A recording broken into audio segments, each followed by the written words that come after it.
Buen día a todos. Acá quedó Omar. Buen día, bienvenidos puntualmente a las 9 de la mañana. Agradecemos la presencia al doctor Eduardo Javier Dúa, abogado, profesor de distintas universidades del país, autor de diversas obras, presidente del Instituto de la Empresa Familiar, del IADEF. Hoy nos va a hablar sobre el impacto de la emergencia en las empresas familiares, funcionamiento societario, gestión de conflictos y desafíos. Bienvenido, Eduardo, muchas gracias y te escuchamos. Bueno, como no, buen día, saludo a todos. Felicito a la Facultad de Ciencias Jurídicas y Sociales de la Universidad Nacional de La Plata por este emprendimiento, hasta ahora creo que único, extraordinario, de varios días de reflexiones. Yo tengo 6 puntos para decir, 6 ideas para decir sobre empresas familiares. En primer lugar, quiero llevarlos al mundo de las empresas familiares. Luego decir qué son las empresas familiares frente al derecho. Luego qué sufren las empresas familiares especialmente por el COVID. En cuarto lugar, ¿qué debe hacer una empresa familiar en el momento del COVID? En quinto lugar, ¿por qué hay que ayudarlas? ¿Por qué queremos ayudar a las empresas familiares? ¿Qué tienen de particular? Y en sexto lugar, ¿cuáles son las propuestas nuestras del Instituto de Empresa Familiar? Yo dejé la presidencia, quedé ahora como asesor, pero bueno, estamos en este tema que nos encanta. Vamos primero al mundo de las empresas familiares. La empresa familiar requiere que haya una empresa, que haya una familia, pero sobre todo que haya un vínculo emocional entre empresa y familia, por el cual esa familia se identifica con esa empresa y esa empresa con esa familia, y lo que le ocurre a una le ocurre a otra. Este vínculo explica por qué la empresa familiar es para siempre. Es para siempre. O sea, no se concibe que la empresa familiar termine porque no se concibe que la familia termine. Como dice la Biblia, vas a ver a los hijos de los hijos hasta no sé qué generación. ¿Por qué el mundo dice que son importantes las empresas familiares? Bueno, por un lado dicen, desde lo laboral tienen mejor relación con el personal. Los cuidan. No los despiden porque sí, no miran solo los números, miran el factor humano. La empresa familiar, este señor que trabaja conmigo es hijo del señor que trabajaba con mi papá. No lo voy a despedir por un tema de balance.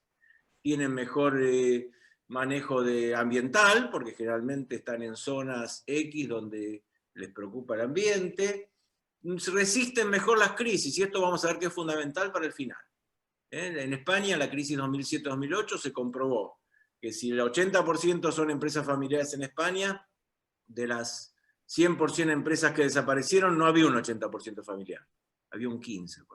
Quiere decir que la empresa familiar, por esto que le digo, la empresa es para siempre, la empresa tiene fortalezas, es flexible, hay que trabajar el fin de semana, trabajamos, hay que no cobrar, no cobramos, hacemos todo, no vino el que tiene que hacer esto, lo hacemos nosotros, agarramos la camioneta y lo hacemos. Bueno, estas son fortalezas de las empresas familiares. Y por supuesto tienen proyectos a largo plazo. La empresa familiar no es una empresa que pone, saca, entra acá, entra allá, hace cosas en el tiempo. Y esto es bueno frente a nuestro capitalismo de derivados financieros donde todo es instantáneo. Bueno, dijimos que hay fortalezas porque hay orgullo, confiabilidad, flexibilidad, y vemos ahora que también hay algunas debilidades. Y esto es lo que tenemos que atender. ¿Por qué hay debilidades? Porque hay 3 sistemas. Tenemos un sistema familia, y el sistema familia que busca proteger, cuidar. ¿A quién le da más la familia?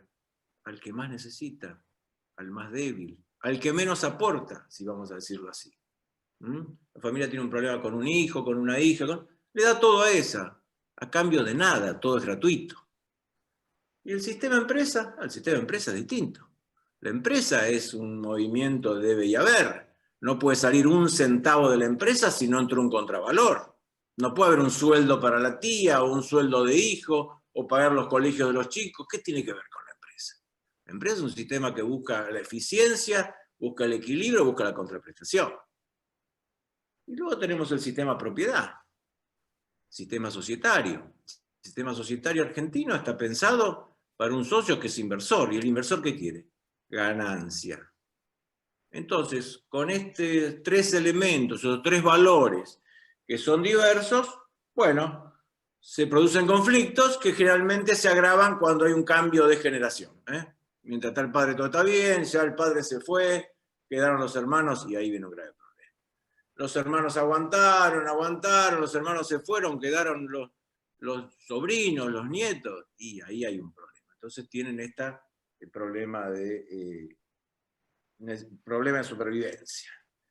¿Qué se hace con esto? ¿Qué se hace con esto? Y se hace con esto lo que se llama un protocolo, un trabajo de protocolo. Que es un trabajo con un consultor, en tiempo, porque un protocolo lleva tiempo, la familia se va reuniendo en un ambiente despejado, un ambiente de sinceridad, de respeto, conducido para no tocar nada que destruya todo. Poco a poco la familia va logrando acuerdos de cosas básicas. Se empieza por lo que aprieta el zapato. Por ejemplo, están entrando las nuevas generaciones, entró mi sobrino y no sé si va a haber lugar para mi hijo. Bueno, lo que aprieta el zapato, las retribuciones, los que están en la empresa cobran un montón, los que no están no cobran nada, cobran cosas de mercado, no cobran de mercado. Bueno, los gastos, la empresa le paga todo a mi hermano, los sueldos de los 10 hijos en los colegios y yo soy soltero. Bueno, estas cosas son las que hacen más ruido y las que hay que trabajar. Y por supuesto también la profesionalización de la empresa. Generalmente es una de las cosas que hacen falta. Entonces esto, bueno, el protocolo es de alguna manera la fórmula, el consultor es el instrumento que nos va a llevar a esto. ¿Y qué son las empresas familiares frente al derecho argentino? Hace poco celebramos la Revolución Francesa. Ustedes recuerdan que Sieyès, en los Estados Generales, reunidos a pedido de los nobles que querían que no les cobren impuestos, porque el rey quería cobrar impuestos porque estaba en quiebra Francia. Se reúnen los Estados Generales y Sieyès, que era un diputado por el tercer estado, o sea, por los que no eran ni nobles ni el clero, sino que eran los burgueses y los campesinos, los sans-culottes. Sieyès dice, mira, el tercer estado somos el 97% de la población y somos todos los que aportamos a la producción. ¿Qué somos legalmente para esta asamblea? Nada. ¿Qué queremos? Llegar a hacer algo. Y yo siempre digo, la empresa familiar, ¿qué es para el derecho argentino? Nada. Al menos hasta el Código Civil. ¿Qué quiere? Llegar a hacer algo. Y veamos entonces, ¿qué le pasa a la empresa familiar con el derecho argentino? En primer lugar, tiene un problema de ADN. El ADN de la empresa familiar, ¿qué le dice? Acá no entra nadie como socio, elenco cerrado de socios. No me entra nadie, salvo que la familia esté toda de acuerdo. Sin embargo, la ley societaria le dice, señor, usted no puede prohibir que entre gente. La empresa familiar se autofinancia. Toda plata que sobra del ciclo vuelve al ciclo para crecer. No hay reparto de dividendos. ¿Qué le dice la ley societaria? Usted tiene que repartir dividendos y para no repartir... unidad de gestión. La empresa familiar hace lo que dice el padre o lo que se vino haciendo siempre. Nadie se va a cambiar de quién administra y cómo administra. La ley societaria le dice usted en cualquier momento, con una mayoría del 51%, o de presentes, cambia a los administradores. Acuerdos familiares obligatorios. Las empresas familiares tienen prácticas, escritas, no escritas, que todo el mundo respeta y son sagradas. Buenas o malas, son sagradas. Siempre se hizo así, la cultura. La ley le dice, mire, usted, esto no vale nada, lo que vale es el derecho. Y solución interna de conflictos. La empresa familiar repele los conflictos, repele que los conflictos salgan afuera, repele que se puedan solucionar de una forma distinta a que lo solucione el padre, la madre o lo que fuere. Bueno, la ley, por supuesto, manda los conflictos a tribunales. Con lo cual, tenemos acá esta ADN diverso a lo que dice la ley, hace que la empresa familiar caiga en las trampas legales. ¿Cuáles son estas trampas? Y bueno, judicializar el conflicto, lo peor que le puede pasar. El día que viene la carta documento o el día que viene la demanda, y ya hay un problema gravísimo. Por supuesto, los padres anticipan la herencia y vienen problemas de ingratitud, se divorcian los hijos si hay excónyuges como socios, todo heredero puede reclamar la división en cualquier momento, la designación por simple mayoría de administradores, el empate, quedan 2 hijos, se pelean, no hay forma de solucionarlo. Ingresan socios terceros como no familiares como socios porque se embargan las cuotas, se rematan, se venden, no se pueden reinvertir utilidades, incumplimiento voluntario del protocolo, demandas de trabajo informal, lo vamos a ver, resulta que viene mi hijo a trabajar, viene mi sobrino, viene mi nieto, viene mi primo, viene mi hermano, y resulta que el día que nos peleamos nos hace un juicio que nos destruye.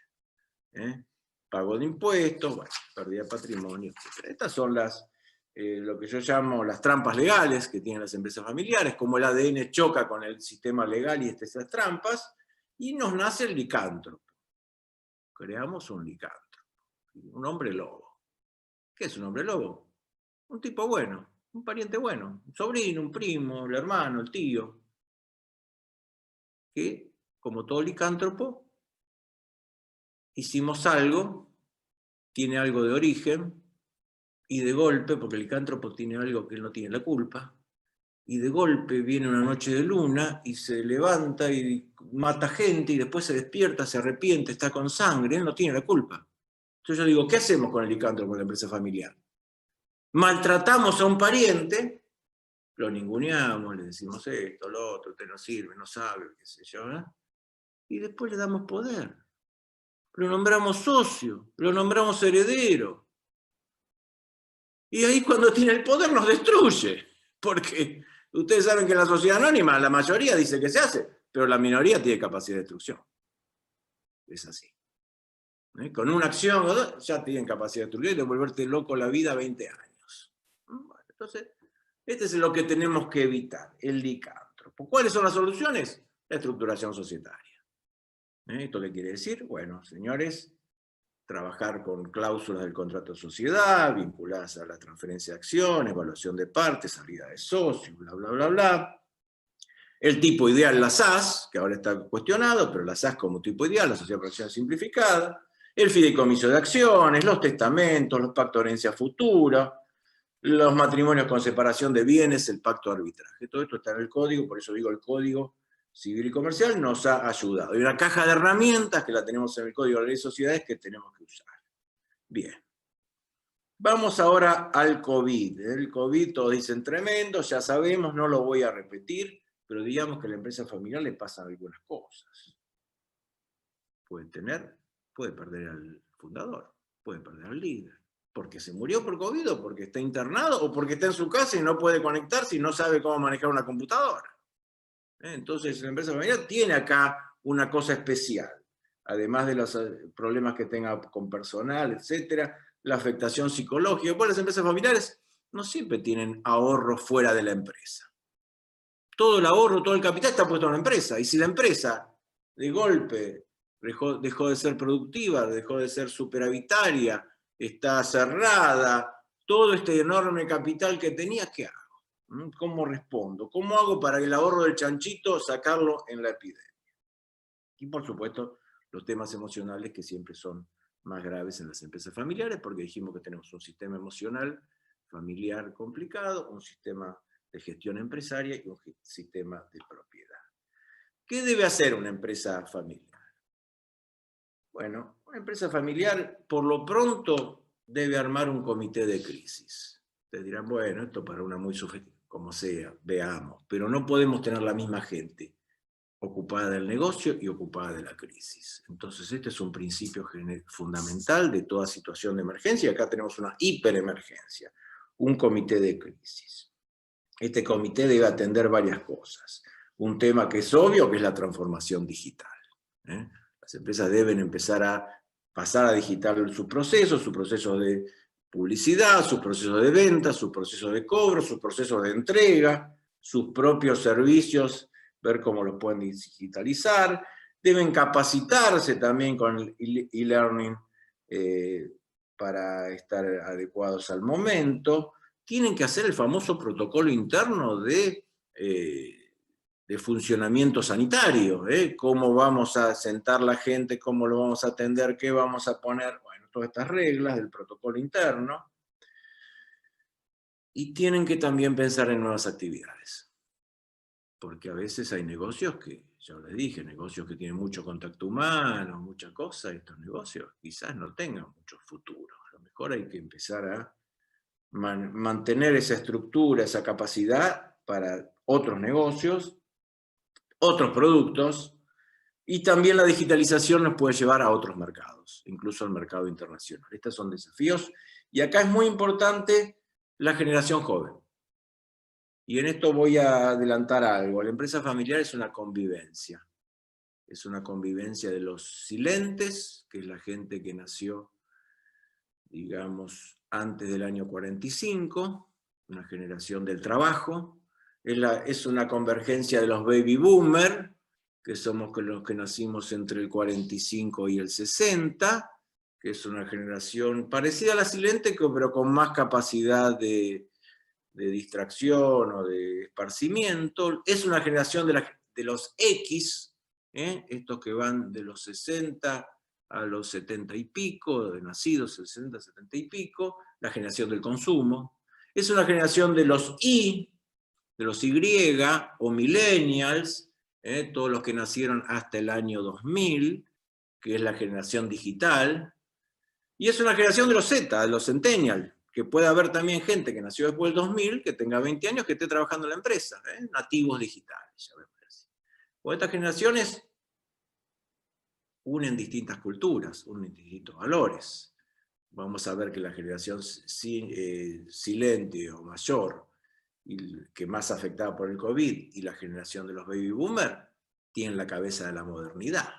O sea, los valores de la modernidad. Trabajo, esfuerzo, sacrificio, solidaridad, bien común.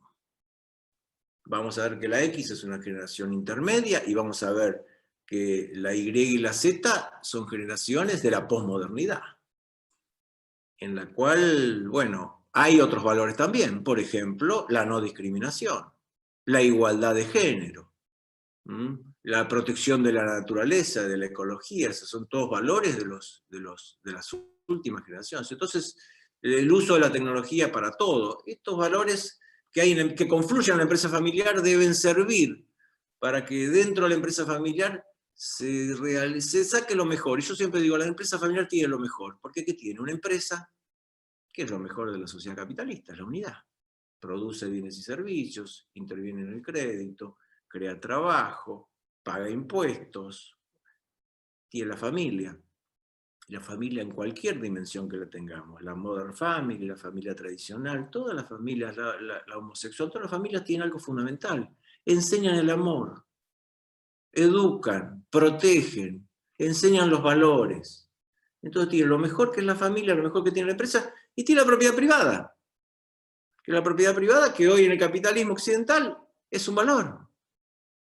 Entonces tiene familia, empresa propia. Entonces yo digo, la empresa familiar que reúne todo esto es de alguna manera el instrumento que tenemos que fortalecer, que tenemos que apoyar, que tenemos que ayudar para que sobrevenga luego de la pandemia. Y me fui al final y vuelvo ahora porque me quedan todavía unos minutos, y voy a decir que en el tiempo del COVID, en la medida que tenemos que estar en casa, aprovechémoslo para estructurar la familia en un protocolo y para estructurar las cláusulas que nos den seguridad legal. El funcionamiento societario sabemos que se altera en la pandemia. Tenemos las reuniones a distancia, de las que va a hablar el doctor Reutemann después. Tenemos el tema de los balances cerrados del año pasado, que tienen que tener en cuenta las contingencias posteriores al cierre, como marca la ley. Tenemos el tema de la distribución de resultados. Pareciera que no deberíamos distribuir resultados desde el año pasado frente al cuadro actual. Tendríamos que computar esto. Tenemos la prohibición de disolverla por pérdida de capital, que hay muchísimas pérdidas de capital.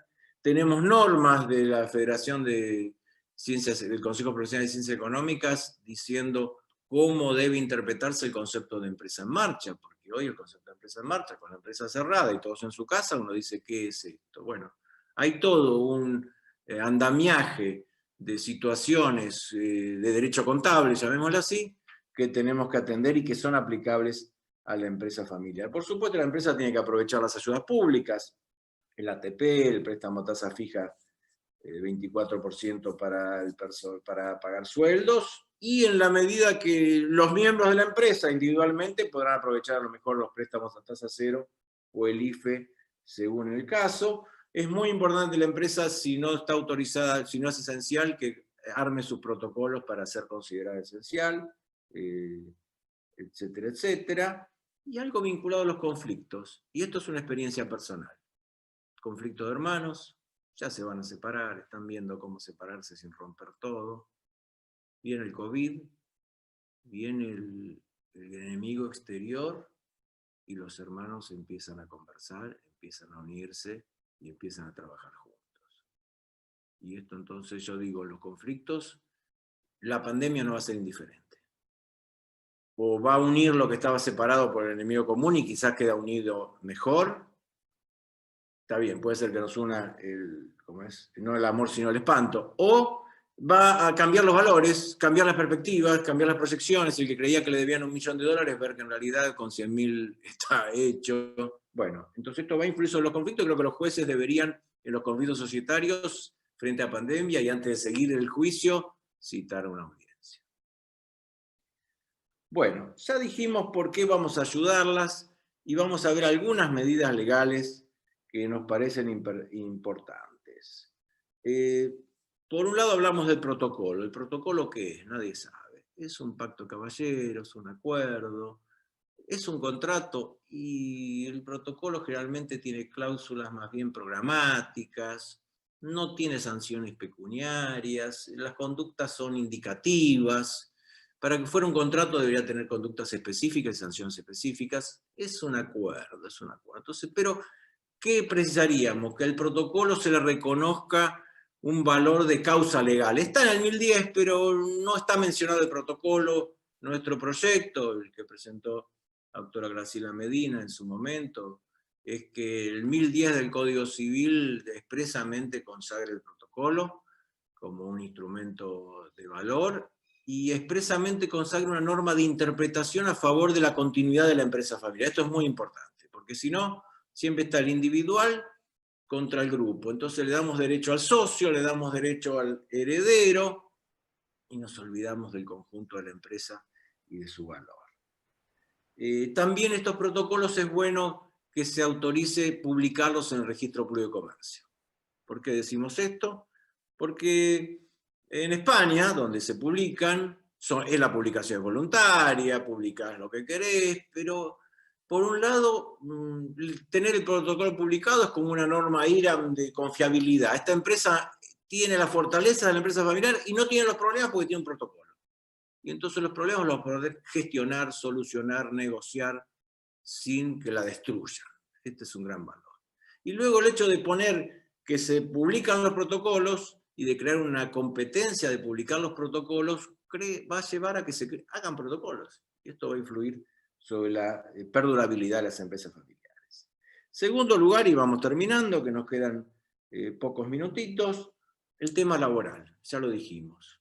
El familiar empleado no puede ser considerado en dependencia. Y en esto hay importantes estudios, incluso el doctor Garovio, un trabajo, vinculado a que la relación de dependencia requiere extraneidad. Yo trabajo para otro, pero si yo con ese otro para el que trabajo tengo un vínculo legal, porque soy de la familia, porque tengo un derecho de alimentos, porque voy a ser el heredero y en realidad estoy trabajando para mí, entonces esta relación de dependencia no debería ser, por lo menos forzosa obligatoria. O sea, no debería presumirse. Si yo quiero que mi hijo que trabaja en la empresa esté bajo relación de dependencia, lo inscribo, le pago los aportes, fenómeno, pero si no quiero, no. Esto es una cosa muy importante porque crea grandes tensiones, grandes problemas en el momento de los conflictos, cuando uno dice, bueno, hace 20 años que trabaja, no me pagan, juicio horrible, después viene el juicio previsional, vienen las inspecciones de la autoridad laboral, bueno, esto hay que trabajarlo, evitarlo. Tema fiscal, transferencia de bienes en la empresa, de cuotas, de acciones, de padres a hijos. Resulta que el padre tiene 90, el hijo tiene 70, le transfiere las cuotas, las dona o se las transfiere por causa de muerte, y el hijo tiene que pagar. como si fuera, las estuviera comprando. Sabemos que el impuesto a la transmisión gratuita de bienes lo tenemos en provincia de Buenos Aires, tiene alguna alícuota vinculada a alguna referencia, pero no es suficiente. Y además es un impuesto que se va a difundir por todo el país. Creo que tiene que haber, como en España, una regla que diga, cuando son empresas familiares, hay un 95% bonificado. Quiere decir que se paga solo el 5% de lo que pagaría otro respecto del impuesto. Y creo que es lo más justo, porque si bien el impuesto a la herencia busca unificar y busca que los hijos de pobres y los hijos de ricos estén más cerca, en realidad lo que recibe este heredero o este donatario es algo que es del mismo que lo viene trabajando hace 50 años. Bien, por supuesto la mediación, el arbitraje y la negociación tienen que ser obligatorios en empresas familiares. Como era el viejo Código Civil que ponía obligatorio el arbitraje, y bueno, eso fracasó, pero en empresa familiar ir a litigios sin pasar antes por un procedimiento obligatorio de mediación con negociación y arbitraje destruye. El litigio destruye la empresa familiar. Hay que acusar al hermano de cosas horribles. Mi hermano cuidó a mi mamá, pero ahora voy a decir que tal cosa. Entonces hay que olvidarse de lo bueno que hizo cada uno para exponer lo malo, acrecentarlo, los testigos, los empleados, los proveedores, los clientes. Destruye. Por eso digo, mediación, arbitraje lo saca de tribunales, puede ser confidencial y no se entere todo el mundo de lo que está pasando en esa familia y se entretengan con eso, puede ser más rápido, puede ser un marco mejor. Y luego tenemos también la reestructuración de deuda, lo que sería el concurso preventivo. Hoy vamos a necesitar, esto no es lo que me asignaron a mí, pero hoy vamos a necesitar una reforma legal que permita a las empresas familiares, y acá ya pensando no en todas, sino pensándolas por tamaño, a las pymes, que les permita a las pymes, familiares o no familiares, reestructurarse de una forma no costosa, no larga, no complicada, como es la de la ley 24.522, pensada para situaciones normales. Acá hay una situación excepcional y necesitamos una norma excepcional que rápidamente, quizás más que con acuerdo, si no hay acuerdo, que el juez disponga, mire, pague esto en estas condiciones, necesitamos esto sin falta. Y bueno, termino con el cuento más corto del mundo. ¿Saben lo que dice el cuento más corto del mundo? Vieron que usted tiene novela, cuento, tiene un cuento más breve, una novela que está entre la novela y el cuento. Bueno, el cuento más breve del mundo dice así: cuando despertó, el dinosaurio todavía estaba allí. Fíjense, en tan pocas palabras, algo extraordinario. Y yo le digo, cuando pase la tormenta, las empresas familiares van a estar ahí, no van a desaparecer. Pero tenemos la obligación moral, legal, social, económica, jurídica, de apoyarlas. Bueno, con esto termino y quedo para las preguntas. Muchas gracias por la invitación. Gracias, Eduardo, muy claro. Yo tengo, no sé si es una pregunta, una reflexión, una preocupación. El 80% de las sociedades argentinas son, o más quizás, son empresas familiares, ¿verdad? Sí, en cantidad son muchas, representan un 70% más o menos del producto. Bien. Aún en las mejor avenidas, en las que existe un buen vínculo entre todos los que participan de la sociedad, el problema hoy de la pandemia es la falta de recursos, del financiamiento. No se va a llegar al financiamiento. Los bancos tienen muchísimo dinero, pero para poder llegar a ser asistidos por el banco hay que demostrar que uno no necesita el dinero. Según ayer nos decía Barrera Delfino, al contrario, en vez de flexibilizarse el concepto del riesgo, lo van a restringir aún más. ¿Cómo hacemos para que esas empresas, post pandemia, se reinserten en el mercado? ¿Cómo hacemos para que puedan volver a dar trabajo? Para que puedan distribuir sus productos, para que puedan tener un proyecto. El principal problema de la pandemia, lo decían los expertos en salud, es no solamente el encierro, sino la perspectiva, es lo que puede venir después. ¿Cómo hacemos para sobrellevar esto? O sea, Sí, hay un problema psicológico muy importante y sabemos que en economía la expectativa es clave, ¿no? Ya Keynes, cuando critica un poco a Adam Smith, dice, mire, al fin y al cabo todo sube o baja según la expectativa de los empresarios o de los inversores, y esas expectativas dependen de tantos factores imponderables, pero acá lo cierto es que hay un factor ponderable real, y lo cierto es que las normas de Basilea 1 y 2 perjudican absolutamente al crédito. Yo creo que en esto, y si hay algún proyecto, de los proyectos de ley para las concursadas, ¿no? Diciendo, mire, le va a tener acceso al crédito prescindiendo de determinadas normas, ¿no? Sabemos que también hay un crédito popular, familiar, el crédito a los pobres, que se hace bajo otras normas por ciertas instituciones financieras. Yo creo que acá va a tener que haber una dispensa a las instituciones financieras de cumplir las normas de Basilea, y también va a tener que haber, bueno, un gran trabajo del Banco Central para fondearla, ¿no? bien, tengo una pregunta de Marcelo David, que nos está escuchando. Gran saludo a Marcelo. Bien, ¿cómo juega Eduardo la incapacidad de los cónyuges en el régimen de comunidad para poder suscribir un pacto de herencia futura conforme el 1110 del Código? Bueno, él lo da como sentado que habría una incapacidad porque no podrían contratar entre ellos. En realidad, el pacto de herencia futura es un pacto programático, es, de alguna manera sería lo que, lo que es la partición por ascendiente en el testamento, que la hace el ascendiente, bueno, acá la hace el descendiente o el heredante. Yo no creo que haya un obstáculo. Yo creo que hilando finito la normativa, hilando finito lo que es un pacto de herencia futuro, no creo que este pacto implique de por sí transmisiones patrimoniales actuales entre los cónyuges. O sea, yo creo que sería aceptable. Un poco admito que puede la letra de la ley dar la impresión de que está limitado, pero en todo caso también habría que pensar que el 1010, segunda parte, estaría flexibilizando lo que otras normas no permiten. Pero gracias por la pregunta, está muy buena.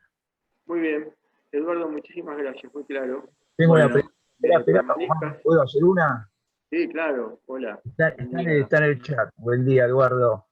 ¿Cómo estás? Un tema que están analizando bastante en el instituto. ¿Qué sugerís? Tocaste el tema laboral, un tema conflictivo, delicado. Dentro de lo que vos pensás, ¿qué te parece que habría que modificar en el marco legal para un poco limitar estos riesgos del tema laboral que vos tocaste? Bueno, habría que poner con una norma que establezca en la ley de contrato de trabajo que la presunción de relación de dependencia no juega, no funciona, no opera dentro del trabajo de familiares de la empresa, ayudaría. Entonces cada empresa podría después decir, cada familia decir, bueno, esto lo tengo bajo contrato, o esto lo tengo bajo relación de dependencia, etc. Yo creo que una pequeña modificación a la ley de contrato de trabajo ayudaría mucho.